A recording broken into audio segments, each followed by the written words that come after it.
wabarakatuh. Waalaikumsalam warahmatullahi wabarakatuh. Amin ya Allah ya Mujibus Sa'ilin. Subhanallah wa bihamdihi, subhanallahil azim, adada khalqihi wa rida nafsihi wa zinata arsihi wa midada kalimatih. Asyhadu an la ilaha illallah wahdahu la syarika lah, wa asyhadu anna sayyidina Muhammadan abduhu wa rasuluh la nabiyya ba'dah. Allahumma salli ala sayyidina wa maulana Muhammadin sallallahu alaihi wasallam alayka ya Rasulullah wa ala alihi wa ashabihi wa man tabi'ahu bi ihsanin ila yaumiddin. Rabbi a'udzu bika min hamazati syayatin wa a'udzu bika rabbi an yahdurun. Subhanaka la ilma lana illa ma 'allamtana innaka antal alimul hakim. La haula wala quwwata illa billahil aliyyil azim. Amma ba'du. Allah Ta'ala fil Qur'anil Karim wa huwa asdaqul qa'ilin. A'udzu billahi minasyaitonir rajim. Bismillahirrahmanirrahim. Wa ma khalaqtul jinna wal insa illa liya'budun.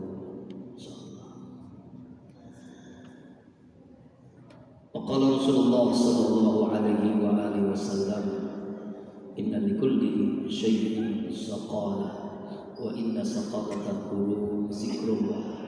Sadaqallahul azim wa sadaqan nabiyyil karim wa nahnu ala dzalika minasyahidin wasyakirin walhamdulillahi rabbil alamin. Para mukarramun, para alim ulama, para tokoh masyarakat, khusus guru kita Prof tercinta Al-Mukarram Ki Haji Ferry Nur, Imam Masjid Az-Zikra, seluruh pengurus, seluruh jamaah halaqah subuh Masjid Az-Zikra rahimakumullah. Alhamdulillah, Allah bahagiakan kita dengan karunia-Nya bisa melaksanakan ibadah yang terbaik, sholat di awal waktu berjamaah di masjid, dilanjutkan dengan halaqah subuh sampai suruh. Dalam hadis riwayat Imam Tirmidzi yang sering kita mendengar, man qadha fi jam'atin, siapa orang yang melaksanakan sholat subuh berjamaah, summa yazkurunallah, kemudian dia berzikir, menghadiri majelis zikir, majelis ilmu sampai waktu subuh, dia sholat 2 rakaat, maka mendapatkan pahala haji umrah tamatan. Semoga Allah berikan itu kepada kita semua, amin. Dan Allah istiqomahkan sampai ruh ini berpisah dengan jasad kita, amin. Ya Allah ya Rabbal alamin. Salawat dan salam selalu tercurahkan pada junjungan alam baginda kita Rasulullah Muhammad sallallahu alaihi wasallam, keluarga, sahabat, dan insya Allah kita yang selalu berusaha menghidupkan sunnahnya dan berharap mendapatkan syafaatul ujma di yaumil qiyamah. Setelah tadi MC membacakan al-Fatihah untuk guru kita Murabbi almarhum Haji Muhammad Ali bin Ilham, mari kita awali juga al-Fatihah khusus saudara-saudara kita di Gaza, di Palestina. Mungkin guru kita Ki Haji Pemimpinan lebih tahu begitu luar biasanya jadi surah As-Sa'il yang membabi buta, membunuh saudara-saudara kita. Karena itu kita, senjata orang mukmin adalah doa. Kita bacakan surat Al-Fatihah dengan kemujizatan Al-Fatihah, keberkahan Al-Fatihah, kekuatan Al-Fatihah. Semoga Allah lindungi, selamatkan, Allah jaga saudara-saudara kita di Palestina, dan yang wafat menjadi syuhada, dan Allah hancurkan, Allah hancurkan jayus Israel, Allah hadirkan tentara-tentara Allah dengan keberkahan, dengan kemujizatan, dengan izzah suratul Fatihah bi barakati wa karamati wal mu'jizati suratul Fatihah. A'udzu billahi minasyaitonir rajim. Bismillahirrahmanirrahim. Alhamdulillahi rabbil alamin. Arrahmanir rahim. Maliki yaumiddin. Iyyaka na'budu wa iyyaka nasta'in. Ihdinas siratal mustaqim. Siratal ladzina an'amta 'alaihim ghairil maghdubi 'alaihim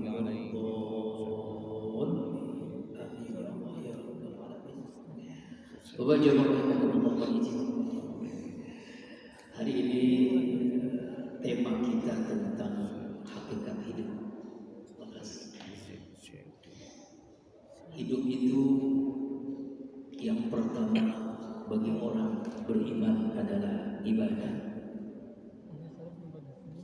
Dalam surah Az-Zariyat surah ke-51 ayat 56 Allah Subhanahu wa taala berfirman, A'udzu billahi minasyaitonir rajim. Wa ma khalaqtul jinna wal insa illa liya'budun. Tidaklah aku ciptakan jin dan manusia kecuali hanya untuk beribadah, untuk mengabdi kepadanya. Ibadah dalam pengertian yang sangat luas. Mahdhah, ghair mahdhah. Paling tidak ada 3 kriteria ibadah.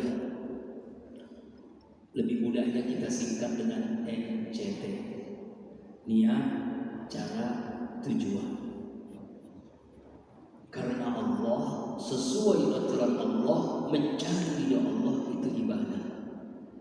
Aktivitas apapun, dari kita bangun tidur sampai kita tidur kembali, bahkan tidur itu bagian daripada ibadah kepada Allah. Selama tadi memenuhi 3 persyaratan. Niatnya karena Allah, caranya sesuai aturan Allah, tujuannya mencari ridha Allah adalah ibadah. Bagi orang yang beriman, aktivitas apapun selama niatnya karena Allah, tujuannya mencari ridha Allah, caranya sesuai aturan Allah adalah ibadah. Karena itulah kita pentingnya diawali dengan lurusnya niat. Ketika Rasulullah SAW hijrah dari Mekah ke Madinah, mengungkapkan kalimat yang luar biasa, innamal a'malu binniyat wa innamal likulli imri'in ma nawa faman kanat hijratuhu ila Allah war rasul fa hijratuhu ila Allah war rasul faman kanat lidunya yusibuha aw imra'atin fa hijratuhu ila ma hajara ilaihi. Amal itu bergantung dengan niat. Apapun yang kita lakukan tergantung dengan niatnya. Karena itulah aktivitas apapun luruskan niat kita. Jangan sampai niat ini melenceng. Karena itulah kita kenapa dalam iftitah yang kita baca sholat itu selalu kita berjanji kepada Allah, kepada diri kita sendiri. Inna sholati wa nusuki wa mahyaya wa mamati lillahi rabbil alamin. Sesungguhnya sholatku, ibadahku, hidupku, matiku karena Allah. Semuanya mencari Allah. Kan dulu diceritakan ada 3 orang, aktivitasnya semuanya baik, semuanya luar biasa. Tetapi kenapa 3 orang ini di neraka? Lalu dia protes dalam hadis sahih. Ada orang yang dia itu dermawan, zakat, infak, sedekah, menyantuni yatim, luar biasa pribadinya dermawan. Tapi dia di neraka, dia protes, ya Allah ya Rabb, kenapa saya di neraka? Padahal ketika di dunia ini zakat, infak, sedekah, wakaf, menyantuni anak yatim, donasi ke Palestina. Tapi kenapa saya di neraka? Apa dalam hadis itu? Kadzabta, kau dusta. Yang kamu lakukan bukan karena aku, tapi ingin disebut dermawan. Yang kedua, orang yang memberikan ilmu, mengajarkan dakwah, ya, hafal Al-Quran, begitu luar biasa amalannya. Dia menyangka menjadi ahlul jannah, penduduk surga, tapi dia di neraka. Dia protes, ya Allah ya Allah, kenapa saya di neraka? Padahal waktu di dunia saya mengajarkan ilmu, memberikan ilmu, mengajarkan santri, jamaah, berdakwah. Kenapa saya ada di neraka? Apa kata Allah dalam hadis itu? Kadzabta, kau dusta. Yang kamu lakukan bukan karena aku, tapi ingin disebut alim, ingin disebut kiai, haji dan hafal, ustaz. Auzubillah min dzalik. Lalu yang ketiga, ini juga luar biasa, ini masya Allah. Kita pun belum sanggup mengikuti orang ini, tapi dia ada di neraka. Kenapa? waktu di dunia membela agama Allah, jihad fisabilillah, mempertahankan agama Allah, melindungi agama Allah, membela agama Allah. Dia berjihad fisabilillah, nyawa taruhannya. Dia wafat dalam keadaan membela agama Allah. Dia di neraka. Lalu dia protes, ya Allah, kenapa saya di neraka? Padahal amalan saya luar biasa. Apa kata Allah? Kadzdzabta, dusta. Yang kamu lakukan bukan karena aku, tapi ingin disebut pahlawan. Nauzubillahi min dzalik. 3 amalan yang kita anggap amalan surga, tapi kenapa di neraka? Karena salah dalam niat. Inilah penting diluruskan ya. Innamal a'malu binniyat wa innamal likulli imri'in ma nawa. Amal itu bergantung dengan niat. Inilah pentingnya ikhwatul iman rahimakumullah. Kita harus terus memperbaharui niat kita. Jangan sampai salah dalam melakukan kebaikan. Banyak pekerjaan dunia bernilai pahala karena bagusnya niat. Tapi kebalikannya banyak perkara akhirat itu menjadi nol besar di hadapan Allah, hanya sekedar dunia, tidak ada pahala, tidak ada hasil di hadapan Allah karena salahnya niat. Kita sholat, puasa, zakat, infak, sedekah, haji, umrah, itu kan pekerjaan akhirat. Tapi kalau salah niat, itu tidak ada nilainya di hadapan Allah. Kita bekerja mencari nafkah, pergi gelap, pulang gelap, bahkan gak pulang-pulang, ya, karena mencari nafkah. Oh gitu ya. Tapi karena bagusnya niat karena Allah, maka dia bernilai ibadah di sisi Allah Subhanahu wa Ta'ala. Maka jangan lupakan ini 3 syarat kalau ingin yang kita lakukan bernilai ibadah. Niatnya karena Allah, caranya sesuai aturan Allah, tujuannya mencari ridha Allah. Ikhwatul iman rahimakumullah. Jadi hakikat hidup yang pertama, jadikan hidup adalah ibadah. Yang kedua, hakikat hidup yang kedua, hidup adalah ujian. Dalam surah Al-Mulk, surah yang ke-67, Allah Subhanahu wa Ta'ala berfirman dalam ayat yang kedua, Alladzi khalaqal mauta wal hayata liyabluwakum ayyukum ahsanu amala. Nah, garis bawah, liyabluwakum ayyukum ahsanu amala. Allah uji siapa yang terbaik amalnya. Jadi selama kita beriman, selama itu kita diuji oleh Allah. Sama seperti anak-anak kita di sekolah, kuliah, pasti dong mengalami ujian untuk menaik ke tingkat berikutnya, kelas berikutnya, SD, SMP, SMA, ibtidaiyah, sanawiyah, aliyah, perguruan tinggi, S1, S2 dan seterusnya. Itu ujian. Dan ujian itu sesuai dengan kelasnya. Nggak mungkin dosen S1 memberikan soal ujian untuk anak SD atau anak SMP. Ya, nggak mungkin guru SD memberikan soal ujian untuk mahasiswa S1. Apa maknanya? Ujian itu standarnya sesuai dengan kemampuan kita. Ujian yang terberat dialami oleh siapa? Para nabi dan para rasul. Setelah itu sahabat, tabi'in sampai kita. Semakin iman kita meningkat, semakin ujian pun meningkat. SD ujiannya tingkat SD, SMP ujiannya SMP, SMA ujiannya SMA. Begitu pula dengan iman kita. Semakin naik derajat iman kita, ujiannya pun semakin berat. Nah, karena itulah ujian yang kita alami ini macam-macam. Ada ujian perintah Allah. Semua perintah Allah itu ujian. Salat, puasa, zakat, infak, sedekah, haji, umroh, jihad adalah ujian. Lulus atau tidaknya ujian perintah Allah, kita laksanakan ikhlas atau tidak, sabar atau tidak, istiqomah atau belum. Itu ujian Pak. Ya, gelap-gelap kita bangun malam untuk tahajud, ujian. Pergi ke masjid, ujian. Ya, seluruh perintah Allah ujian bagi kita. Mampukah, luluskah kita dari ujian Allah berupa perintah ini? Selama dilaksanakannya ikhlas, istiqomah, insya Allah kita lulus dari ujian perintah Allah. Ujian perintah Allah yang paling berat dialami oleh Nabi Ibrahim alaihissalam.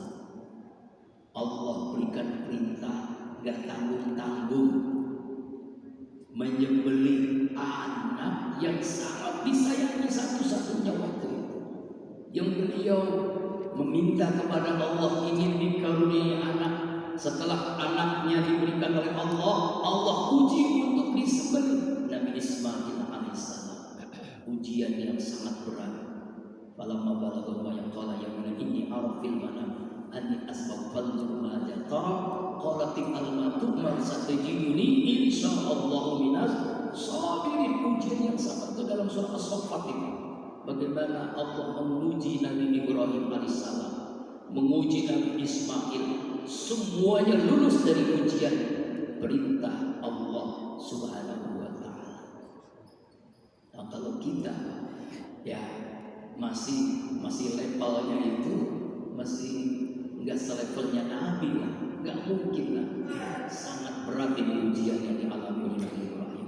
Yang kedua, hidup adalah ujian larangan Allah. Berupa larangan. Semua larangan Allah itu ujian bagi kita. Lulus atau tidaknya selama kita mampu meninggalkan larangan Allah. Kalau dulu almarhum Robi tercinta kita Ki Haji Muhammad Khalil pernah mengungkapkan, bagi orang yang beriman jangankan yang haram, yang makruh jadi haram baginya. Kenapa? Karena memang larangan Allah itu kan setan godain kita dari hal-hal awalnya itu yang mubah, tapi melalaikan waktu kita. Kita sudah mampu sanggup, setan godain kita agar kita melakukan yang makruh. Yang makruh sanggup, setan godain kita agar kita melakukan yang haram.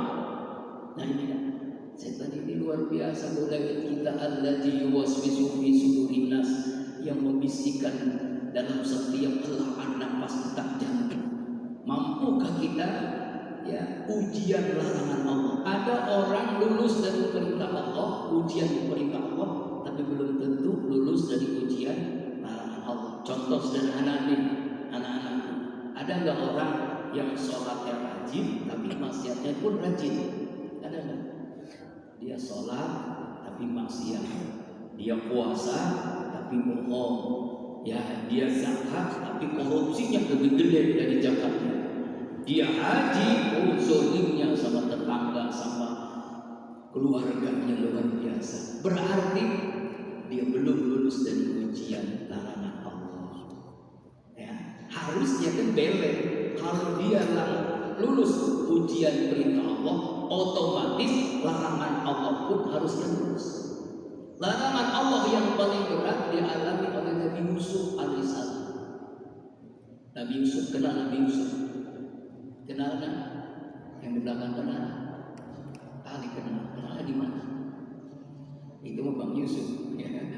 Nabi Yusuf itu Nabi yang tampan, ganteng, Nabi yang luar biasa akhlaknya, imannya mantap, digoda oleh wanita istri dari raja, ya, berduaan di kamar, nggak ada orang lain, karena waktu itu suaminya raja sedang berburu, sedang berjihad, itu kira-kira, nggak ada orang lain, hanya berduaan di kamar. Digoda Nabi Yusuf, itu dalam surah Yusuf itu, ya, Nabi Yusuf digoda oleh Zulaikha dalam sebuah riwayat, digoda, begitu luar biasa godaannya. Ini Nabi Yusuf cinta kepada Zulaikha, Zulaikha pun sangat cinta kepada Yusuf. Kedua-duanya cinta, tapi karena karunia Allah, dari Allah, ini letter S, nggak boleh di sini, parkirannya nggak boleh di sini, ada nanti parkirannya. Tuh tidak tergoda. Kira-kira kita, apalagi sektor ini berat ini, kalau menghadapi larangan begini berat ini. bisa. Lulus dari larangan Allah. Kemudian yang berikutnya, ujian berupa hidup, berupa ujian berupa kenikmatan. Allah berikan nikmat ini dan terhitung. Kita lulus atau tidak, ujian berupa kenikmatan ini tergantung kita bersyukur atau tidak. Di zaman Nabi Musa alaihissalam, umatnya ini sama dengan umat kita, ada yang kaya, ada yang miskin. Suatu saat yang miskin ini mengadukan masalahnya kepada Nabi Allah Musa alaihissalam. Assalamualaikum warahmatullahi wabarakatuh. Ada apa Pak? Saya punya masalah. Masalah apa? Saya kok sudah rajin ibadah tapi hidup saya melarat. Hidup saya miskin, susah hidup saya. Kan antum ini kan nabi, pasti dong doanya mustajab. Carikan dong solusi supaya saya jadi orang kaya, kayak orang-orang, apapun yang diinginkan itu mudah. Tersenyumlah Nabi Musa alaihissalam lalu menjawab dengan singkat, bersyukurlah kamu kepada Allah, pasti Allah berikan kekayaan, keberkahan. Orang miskin yang tadi curhat marah-marah, hai Nabi Allah Musa alaihissalam, gimana saya bersyukur kepada Allah? Allah takdirkan saya hidup susah melarat, kadang makan, kadang tidak, pakaian pun compang-camping, rumah pun sering bocor kalau hujan, kepanasan kalau panas, hidup saya susah. Aneh-aneh aja jawaban ente, Nabi Allah Musa. Pulang ngambek. Dia kecewa dengan jawaban Nabi Allah Musa. Berapa hari kemudian ada yang curhat lagi kepada Nabi Allah Musa. Ini aneh curhatnya, orang yang kaya raya, hidupnya pun hartanya berlimpah, apapun yang diinginkan sangat mudah. Dia mengadukan masalahnya. Assalamualaikum warahmatullahi wabarakatuh. Ada apa? Saya ingin curhat. Curhat apa? Kan Bapak sudah kaya. Itulah yang penyebabnya. Saya ini mau apapun mudah. Mau kendaraan, mau rumah, mau mobil, mau nikah, gampang. Mau kawin gampang. Tapi kok rasa-rasanya ya jenuh juga, bosan saya juga saya jadi orang kaya. Jamaah rahimahullah, ada ini di sini jamaah ada yang bosan jadi orang kaya. Ada. Aneh nih orang. Lalu ada apa masalahnya? Lah itulah masalahnya. Saya pengen sekali-kali jadi orang melarat, jadi orang miskin, jadi orang susah. Saya ingin merasakan gimana sih jadi orang susah. Tersenyum Nabi Allah Musa, lalu dia menjawab dengan sangat singkat, jangan kamu bersyukur kepada Allah, ingkari nikmat Allah, pasti kamu jadi miskin, pasti kamu jadi akan orang melarat. Dia marah tapi bagus orang kaya tadi. Hai Nabi Allah Musa, bagaimana saya mengingkari nikmat Allah? Allah berikan nikmat begitu banyak. Wa in ta'udu ni'matallahi la tuhsuha. Nikmat mata bisa melihat, nikmat telinga bisa mendengar, nikmat mulut bisa berkata-kata. Alhamdulillah mata saya dua-duanya di depan. Bayangkan kalau satu depan satu belakang, kacamata gelap. Alhamdulillah telinga saya kanan dan kiri. Bayangkan kalau telinga saya yang satu di atas, yang satu di bawah, di pantat misalnya. Kalau nelpon bingung juga. Ya Allah, alhamdulillah saya Allah berikan karunia mulut, ada gigi, ada lidah, belum jantung, ginjal, paru-paru, tangan, kaki. Rasanya tuh sulit saya mengingkari nikmat Allah. Apa yang terjadi singkat cerita? Orang yang miskin tadi makin miskin, makin melarat karena tidak pernah bersyukur kepada Allah. Orang kaya tadi makin berkah hidupnya, makin kaya karena selalu bersyukur kepada Allah. Ibrahim ayat 7 Allah berfirman, A'udzubillahi minasyaitonir rajim, la in syakartum la azidannakum wa la in kafartum inna adabi lasadid. Jika kalian bersyukur pasti ditambah, jika kalian kufur nikmat azabku sangat begitu. Allah Akbar. Nah, siapa yang lulus dari ujian nikmat? Nabi Sulaiman alaihissalam. Allah uji dengan kenikmatan luar biasa. Kaya raya, raja, diraja, bisa berbagai bahasa bisa, bahkan pasukannya bukan hanya manusia, binatang, jin itu pasukannya. Tapi Nabi Sulaiman selalu bersyukur kepada Allah, lulus dari ujian nikmat. Kemudian ujian berupa musibah. Musibah yang terjadi adalah ujian bagi kita. Wabashiri sabirin alladzina idza asabatuhum musibah qalu inna lillahi wa inna ilaihi raji'un. Ulaika alaihim shalawatu min rabbihim wa rahmah wa ulaika humul muhtadun. Al-Baqarah 155 sampai 157. Berikan kabar gembira kepada hamba Allah yang sabar ketika tertimpa musibah.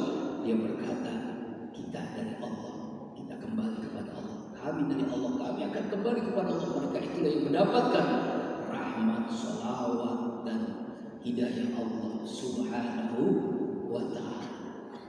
Ujian berupa musibah. Musibah yang dialami oleh kita adalah ujian. Lulus kita. Ada orang lulus dari ujian berupa perintah Allah, larangan Allah, nikmat Allah, tapi belum tentu lulus dari ujian berupa musibah. Nah, ini yang paling berat. Musibah yang terjadi. Siapa yang lulus? Nabi Ayub alaihissalam. Allah uji dengan ujian yang sangat amat berat. Apa itu? Sakit, ditinggalkan keluarga yang kaya raya, jatuh miskin. Sakitnya pun lama, tapi sabar yang luar biasa. Innama yuwaffas sabiruna ajrahum bighairi hisab. Hamba Allah yang sabar, Allah berikan pahala unlimited, tidak ada terhingga. Itulah yang dialami saudara-saudara kita di Palestina.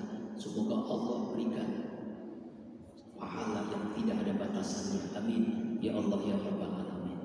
Kemudian Bapak Ibu jamaah rahimakumullah, hakikat hidup yang berikutnya, hidup itu adalah sementara. Surah ke-40 Al Mu'min ayat 39. A'udzubillahi minasyaitonir rajim.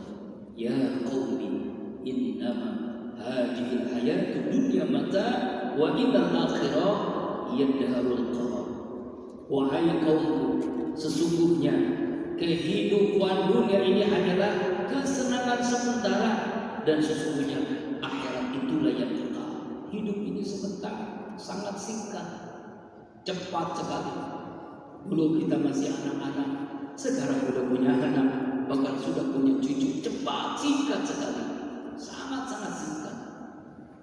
Ya, jangan terlena dengan dunia yang sangat singkat ini. Hidup kita itu nanti panjang tanpa akhir, yang bukan 1000 tahun, bukan 100.000 tahun, bukan 1.000.000 tahun, tapi khalidina fiha abada. Dan ini seringkali diulang-ulang oleh almarhum Nabi tercinta kita, ya kan? Jangan terjebak oleh keenakan sesaat, tapi menderita berkepanjangan. Itu diulang-ulang untuk mengingatkan kita bahwa hidup dunia ini sangat-sangat singkat. Jangan terlena oleh yang singkat ini, karena kita hidup itu adalah di akhirat. Karena itu jadikan hidup di dunia ini adalah untuk ibadah. Hidup di dunia ini adalah untuk mengabdi kepada Allah Subhanahu wa ta'ala. Sebab banyak orang yang lalai dengan dunia. Akhirnya apa yang terjadi? Alhaakumut takasur hatta zurtumul maqabir. Apalagi sekarang ini, ya, menjelang tahun politik, kan? Nah, ini kan berlomba-lomba, ya, berlomba-lomba, ya, baca ayat kursi rajin sekarang. Tapi banyak kadang-kala, ya, kursinya dapat, ayatnya ditinggalin, lupa dengan yang dia baca. Oleh rakyat, atas nama rakyat, untuk rakyat. Ketika jadi wakil rakyat, lupa dengan rakyat. Makanya jangan salah pilih. Kalau salah pilih, 5 tahun kita akan menderita, bahkan 10 tahun kita akan menderita. Ini baru kita, belum nanti anak kita, cucu kita lebih menderita lagi kalau kita salah pilih. Ya, itulah pentingnya istiqamah. Itulah pentingnya nanya kepada ulama, kepada orang yang ahlinya, orang yang dekat dengan Allah Subhanahu wa ta'ala. Yang berikutnya, hakikat hidup adalah fata morgana. Ya, fata morgana. Ini seperti ada air ketika lihat ke depan, tapi ternyata ketika sampai nggak ada apa-apa. Coba kita lihat dalam Al-Quran, Allah Subhanahu wa Ta'ala berfirman dalam surah An-Nur ayat 39. A'udzubillahi minasyaitonir rajim. Ini tentang orang-orang kafir di akhirat. Walladzina kafaru a'maluhum kasarabin biqi'atin yasbu zur'an hatta idza ja'ahu lam yajidhu syai'an wa wajada Allah indahu wa wafahu hisaba wallahu sari'ul hisab. Dan orang-orang kafir, amal-amal mereka itu seperti fata morgana yang datang, yang bisa ke akhir oleh orang-orang yang haus. Tapi ketika yang datang air itu, dia tidak mendapati sesuatu apapun. Dan itu adalah ketetapan Allah yang ada di sisinya. Allah akan memberikan perhitungan amal yang sangat cepat, dan Allah adalah sangat cepat perhitungannya. Jadi kita harus ingat, hidup di dunia ini adalah fata morgana. Jangan terjebak. Itulah yang terjadi kepada orang-orang kafir. Orang kafir, Pak, berbuat baik seperti fata morgana, enggak ada nilainya. Berapa minggu yang lalu saya memberikan kuliah di sebuah kampus Islam. Ada etika, ada sopan santun, ada moral, ya, ada adab, ada akhlak. Apa bedanya? Etika, moral, susila, sopan santun, dan akhlak. Ternyata bedanya satu. Bedanya orang kafir dia mungkin bisa beretika, tapi belum tentu dan tidak akan berakhlak. Orang kafir dia mungkin bermoral tapi tidak berakhlak, belum berakhlak. Ya, apa bedanya etika, moral dengan akhlak? Bedanya satu. Semua yang dilakukan orang kalau bukan karena Allah, tauhidnya bukan Allah, berarti dia bukan berakhlak. Ada orang kafir rajin dia memberi, tapi dia belum berakhlak. Kenapa? Karena yang dilakukan bukan karena Allah. Dia baik kepada tetangga, dia belum berakhlak. Kenapa? Karena dia belum beriman kepada Allah. Itu bedanya akhlak dengan moral, akhlak dengan susila, akhlak dengan etika. Kenapa Al-Quran menyebut akhlak? Karena semua yang dilakukan karena Allah. Bahkan puncaknya akhlak itu pada diri Rasulullah. Wa innaka la'ala khuluqin azim. Engkau Muhammad akhlakmu sangat agung. Jadi akhlak itu, Pak, ada mahmudah, ada mazmumah, ada terpuji, ada tercela. Yang terpuji ini ada 3 tingkatan. Ada hasanah, ada karimah, ada azimah. Hasanah, baik, orang berbuat baik kita balas dengan baik. Karimah, orang berbuat buruk kita balas dengan doa, dengan husnuzon, baik sangka, itu mulia. Yang paling tinggi adalah azimah, orang berbuat buruk dibalas dengan kebaikan. Rasulullah SAW selesai sholat zuhur tidur sesaat, Hulailah, tadi ini sunnah, di bawah pohon kurma. Lalu ada seorang kafir daksur dengan pedang terhunus di leher Rasulullah SAW. Hai Muhammad, siapa yang menolongmu? Dengan kalimat yang sangat singkat, Allah. Apa yang terjadi? Daksur gemetar, seluruh tubuhnya bergetar. Pedang yang dipegangnya jatuh ke tanah, dipegang oleh Rasulullah. Hai daksur, siapa yang menolongmu? Hanya engkau ya Rasulullah. Lalu dikasih dipersilakan kamu pulang. Bayangkan teman, Rasulullah seperti itu, akhlaknya luar biasa. Itu yang terjadi. Saya membaca mungkin nanti mudah-mudahan ini luar biasa ya. Ketika Hamas yang masuk ke Israel, lalu di situ banyak orang-orang sipil, lalu dia minta izin kepada rumah orang Israel tadi, kepada ibu, minta izin untuk makan pisang, sampai minta izin. Bayangkan, ya Allah ya Rabbana, akhlaknya itu luar biasa. Itulah akhlak, ya kan? Kalau kita kan dizalimi itu kan enaknya diapain Pak? Allah. Rasulullah tuh begitu akhlaknya sampai Allah memujinya wa innaka la'ala khuluqin azim. Muhammad akhlak luar biasa. Setiap beliau menuju ke masjid dihina, dicaci maki, dibilah-bilahi wajahnya pada orang Yahudi tadi. Tapi Rasulullah tidak pernah membalasnya. Suatu saat nggak ada yang menghina ngejek, nggak ada yang menghina Rasulullah SAW. Lalu bertanya kepada tetangga, mana orang yang suka menghina, mengejek di wajah saya? Ya Muhammad, orang itu sakit-sakit. Lalu dia datang ke rumahnya, dia menjenguk orang tadi, orang Yahudi tadi. Lalu dia berdoa kepada Allah, lalu dia obati orang tadi. Orang Yahudi itu ngomong, ya Muhammad, setiap hari kamu menuju masjid saya ludahi, saya hina, saya caci maki. Tapi kau ketika saya sakit engkau lah yang pertama kali menjenguk saya.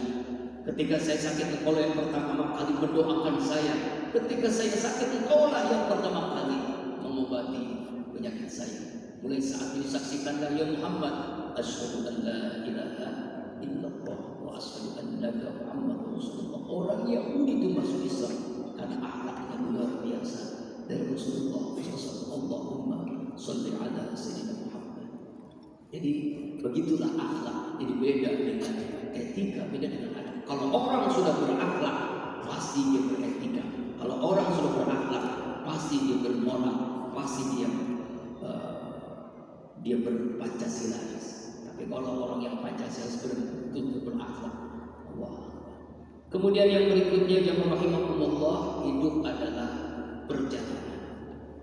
Selama kita hidup di dunia ini, kita ini akan menuju ke tempat yang berikutnya dari alam rahim. Kemudian kita di dunia, setelah ini di barzakh, setelah barzakh kita menunggu kiamat, lalu kita di padang mahsyar terus sampai dihisab, dimizan sampai surga dan neraka. Karena itu Allah mengingatkan kepada kita dalam surah kedua Al-Baqarah ayat 28. A'udzu billahi minasyaitonir rajim. Kaifa takfuruna billah wa kuntum amwatan fa ahyaakum thumma yumitukum thumma yuhyikum thumma ilaihi turja'un. Mengapa kamu kafir kepada Allah padahal kamu tadinya enggak ada, mati? Kalau Allah hidupkan kamu, kemudian dimatikan oleh Allah, kemudian dihidupkan kembali, kemudian kepada Allah lah kamu semua akan dibalikan kepada Allah Subhanahu wa ta'ala. Karena itulah hidup ini adalah perjalanan. Selama kita hidup, selama itu menuju perjalanan puncaknya adalah ridho Allah, ya surga Allah. Dan itulah yang kita minta, dan itulah yang disunahkan. Siapa kata Rasulullah yang berdoa 3 kali membaca Allahumma inna nas'aluka ridhaka wal jannah wa na'udzu bika min sakhatika wan nar, maka kata Allah aku ridho kepadanya, maka Allah berikan surga untuknya. Semoga Allah karuniakan kita ridhonya dan surganya, amin ya Allah ya rabbal alamin. Demikian, karena waktu suluk sudah sampai, mari kita tutup dengan doa. Wabil khusus doa ini ditujukan kepada saudara-saudara kita di Palestina, di Gaza. Semoga Allah jaga, Allah lindungi, Allah selamatkan, dan yang wafat menjadi syuhada, dan semua orang-orang yang zalim, wabil khusus Zionis Israel rahmatullah dan yang mendukungnya, Allah hancurkan sehancur-hancurnya. Allah datangkan tentara Allah seperti Allah datangkan ketika Raja Abraha menghancurkan Ka'bah. Allah tentangkan burung ababil, toyron ababil. Semoga Allah berikan itu, karena inilah senjata yang hebat, itu doa. Mari kita berdoa kepada Allah bi barakati wa karamati wal mujizati. Suratul Fatihah. A'udzu billahi minasyaitonir rajim. Bismillahirrahmanirrahim. Alhamdulillahi rabbil alamin. Arrahmanir rahim. Maliki yaumiddin. Iyyaka na'budu wa iyyaka nasta'in. Ihdinas siratal mustaqim. Siratal ladzina an'amta 'alaihim ghairil maghdubi 'alaihim waladdallin. Astaghfirullahalazim. Astaghfirullahalazim. Astaghfirullahalazim. Allahumma shalli ala sayyidina